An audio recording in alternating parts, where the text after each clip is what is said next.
আজকে আমি বিয়েবাড়ির স্টাইলে এঁচোড় চিংড়ি রান্না করব।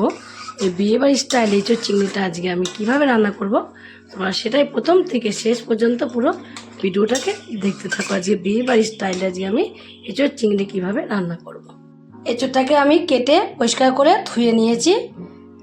তার সাথে আমি একটু আলু কেটে নিয়েছি, আলুটাকেও কেটে ধুয়ে নিয়েছি। আমি এঁচোড়টা কিন্তু বটিতেই কেটেছি, যেহেতু কচি এঁচোড় তার জন্য একটু বটিতে সুন্দর করে কেটে নিয়েছি। আর এগুলোকেও ফেলিনি, একদম কচি বলে কিন্তু বুকগুলোকে ফেলিনি। এই এঁচোড়টাকে আমি একটু গ্যাসে একটা কড়াই বসিয়ে দিয়েছি, কড়াই বসিয়ে দিয়ে কিছুটা জল দিয়ে দিয়েছি। জলটার মধ্যে এবার আমি এঁচোড়গুলোকে সিদ্ধ করে নেবো। এদিকে এঁচোড়টা সিদ্ধ হতে হতে এদিকে দেখো আমি কিছুটা চিংড়ি মাছ নিয়েছি, চিংড়ি মাছের মধ্যে দিয়ে দেবো পরিমাণ মতো আমি এখানে লবণ দেবো আর দেবো হলুদের গুঁড়ো। লবণ দিয়ে হলুদের গুঁড়ো দিয়ে মাছটাকে একটু ভালোভাবে মাখিয়ে নেব। লবণ হলুদের গুঁড়ো দিয়ে মাছটা মাখিয়ে নিয়ে মাছটাকে এবার আমি এক সাইডে রেখে দেবো। আমি এরকম ছোটো ছোটো চিংড়ি মাছ নিয়েছি, তোমরা যদি একটু বড়ো সাইজের পাও তাও দিতে পারো, কুচো চিংড়ি যদি পাও সেটাও করতে পারো। কিন্তু এই সাইজের চিংড়ি মাছগুলোই কিন্তু এঁচোড় চিংড়িটা দেখবে বেশি ভালো লাগে খেতে। চিংড়ি মাছগুলোকে লবণ মাখালাম, তোমাদের তো আগেই বলে দিলাম যে আমি এদিকে এঁচোড়টাকে একটু সিদ্ধ করতে বসিয়ে দিয়েছি। প্রেশার কুকার থাকলে তোমরা একটা সিটি মেরেও নিতে পারো, কিন্তু সিটি মারলে না বেশি গলে যাবে, আর বেশি গলে গেলে কিন্তু ভালো লাগবে না। তার জন্য কড়াইতে একটু সিদ্ধ করে নেবো। আর এবার আমি একটু লবণ দিয়ে দেবো। লবণ দিলে খুব সুন্দরভাবে একটু সিদ্ধ হয়ে যাবে। কিছু সময় ঢাকা দিয়ে রেখে দিয়েছিলাম, ঢাকা দিয়ে রাখাতে দেখো খুব সুন্দরভাবে কিন্তু এখন সিদ্ধ হয়ে গেছে। এঁচোড়গুলো এখন নামিয়ে দেবো। এদিকে আমি এঁচোড়টাকে নামিয়ে রেখে দিয়েছি, রেখে দেখো আবারও আমি গ্যাসে কড়াইটাকে বসিয়ে দিয়েছি। ভালোভাবে একটু কড়াইটা গরম করে নিতে হবে। ভালোভাবে যখন গরম হয়ে যাবে তখন দিয়ে দেবো তেল, দিয়ে দেবো সর্ষের তেল। তেলটাকে ভালোভাবে গরম করে নিয়ে এবার এর মধ্যে আমি দিয়ে দেবো মাছগুলোকে। লবণ মাখিয়ে রেখে দিয়েছি যে চিংড়ি মাছগুলোকে, সেই চিংড়ি মাছগুলোকে এবার মধ্যে দিয়ে একটু ভেজে নেবো।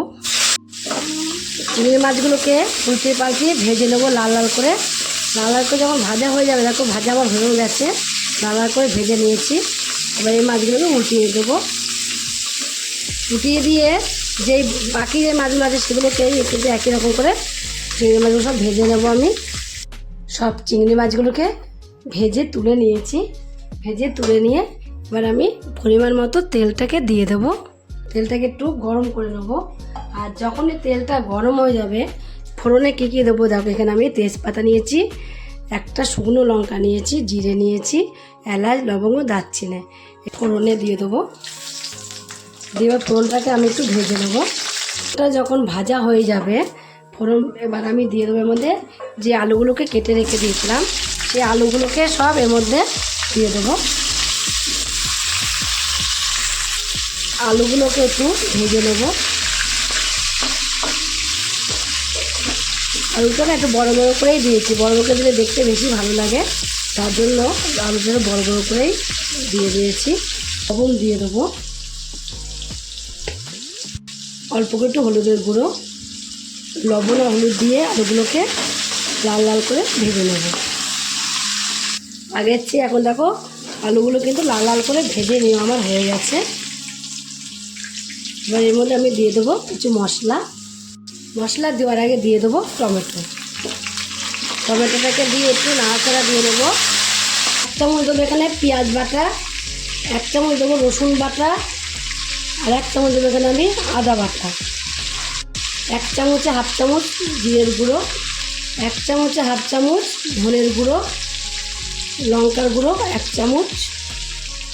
এর আগে আমি আলু ভাজার সময় হলুদের গুঁড়ো দিয়েছি, তাও 1 চামচ হলুদের গুঁড়োর মধ্যে দিয়ে দেবো। সমস্ত মশলাগুলো দিয়ে এর মধ্যে দিয়ে দেবো আমি অল্প করে জল। অল্প করে জল দিয়ে কিন্তু আমি মশলাটাকে কষিয়ে নেব। জল দিয়ে মশলা কষালে খুব সুন্দরভাবে মশলাটা কষা যায়, তাই জলটা দিয়ে কিন্তু মশলাটাকে কষাবো। দেবো আমি স্বাদ বাড়ানোর জন্য চিনি। চিনিটা তোমরা দিতেও পারো বা নাও দিতে পারো, এটা তোমাদের একদমই অপশনাল। আর দেবো 2 কাঁচা লঙ্কা চিড়ে। চিনিটা দিলে টেস্টটাও বেড়ে যাবে খুব সুন্দর। আর দেখতেও খুব সুন্দর লাগবে, আর টেস্টও কিন্তু খুবই বাড়বে। যারা চিনি মোটেও খাও না তারা অল্প হলেও কিন্তু চিনি এর মধ্যে দেবে। আর অনুষ্ঠানের বাড়িতে কিন্তু চিনি ছাড়া রান্না হয় না, অল্প হলেও কিন্তু চিনিটা দেয়। তোমার মশলাটা কষাতে দিয়েছি, কষাতে এখানে আমি একটা দেখো ছোট্ট বাটি নিয়েছি। এই ছোটো বাটির মধ্যে নিয়ে নেবো এখানে আমি টক দই, 2 চামচ টক দই ছোটো বাটির মধ্যে নিয়েছি। এই টক দইয়ের মধ্যে দিয়ে দেবো সামান্য অল্প একটু লবণ, আর দেবো সামান্য অল্প একটুখানি হলুদের গুঁড়ো দিয়ে এবার টক দইটাকে একটু এইভাবে আমি ফাটিয়ে নেব। টক দইটাকে দেখো ফাটিয়ে নিয়েছি। এখন কিন্তু কোনো রকম দলা ভাব আর নেই এর মধ্যে, তোমরা দেখলে বুঝতে পারছো যে এর মধ্যে আর কোনো রকম দলা ভাবটা নেই, পুরো টক দইটাকে ফাটিয়ে নিয়েছি। ওইদিকে টক দইটা ফাটাতে দেখে দিয়ে কিন্তু মশলা কষানো প্রায় হয়ে এসেছে, তেল ছাড়তে শুরু করে দিয়েছে। এবার আমি এর মধ্যে দিয়ে দেবো টক দইটা।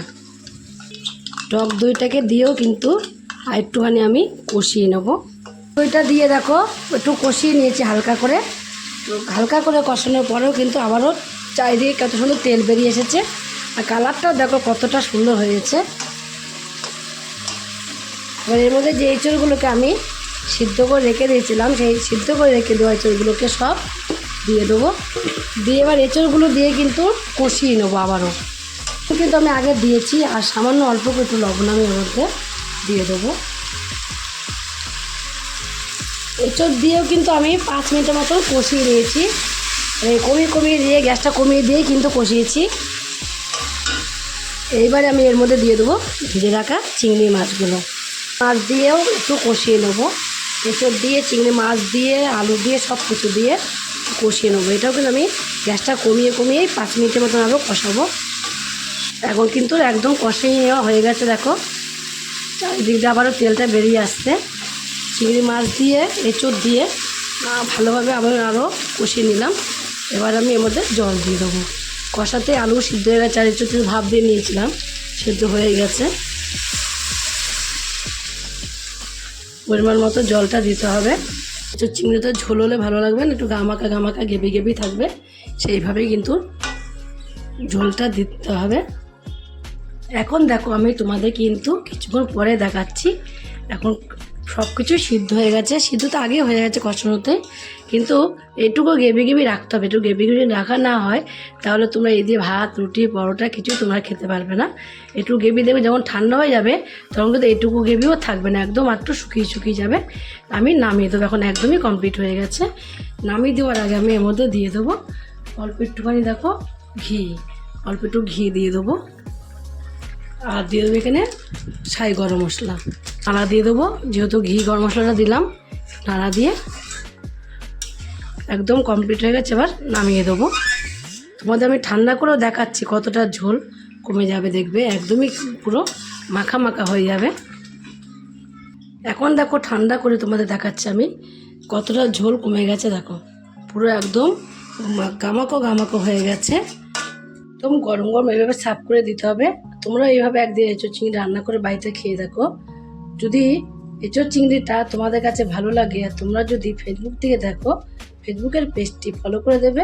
যদি ইউটিউব থেকে দেখো, ইউটিউবের চ্যানেলটি সাবস্ক্রাইব করে দেবে। পাশে থাকা বেল আইকনটা প্রেস করতে ভুলবে না, তাহলে নতুন রেসিপিগুলো তোমাদের কাছে কিন্তু তাড়াতাড়ি পৌঁছে যাবে।